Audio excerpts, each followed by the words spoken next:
এই ব্যক্তির পুরো জীবনটাই বন্দি একটা লোহার সিলিন্ডারের ভেতর। কারাগারে কয়েদিরা অন্তত দুহাত ছড়িয়ে প্রাণ ভরে শ্বাস নিতে পারে, কিন্তু এখানে প্রতিটি নিঃশ্বাসও ছিল যন্ত্রের উপর নির্ভরশীল। যুক্তরাষ্ট্রের পল আলেকজান্ডার মাত্র ৬ বছর বয়সে পোলিওতে আক্রান্ত হয়ে শরীরের নিচের অংশ স্থায়ীভাবে সচলতা হারান।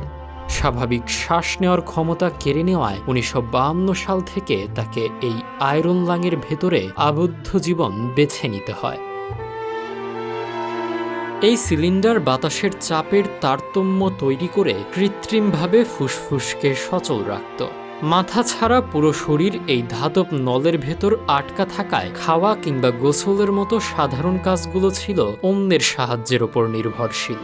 দীর্ঘ ৭২ বছর এই যান্ত্রিক সংকীর্ণতায় কাটানো ছিল এক অমানসিক লড়াই। তবুও অদম্য ইচ্ছাশক্তির জোরে তিনি আইন পেশায় সফল হয়েছেন এবং দীর্ঘ ৮ বছর ধরে মুখের ভেতর প্লাস্টিকের লাঠি দিয়ে টাইপ করে নিজের আত্মজীবনী লিখেছেন। আমাদের ভিডিওগুলো ঢাকা থেকে দেখছেন রুবেল হোসেন, নারায়ণগঞ্জ থেকে দেখছেন শাহির আল মাসুদ, ইয়ারুল ইসলাম দেখছেন কুষ্টিয়া থেকে, আবু তালেব দেখছেন সৌদি আরব থেকে এবং চট্টগ্রাম থেকে দেখছেন মোহাম্মদ মকসুদুল।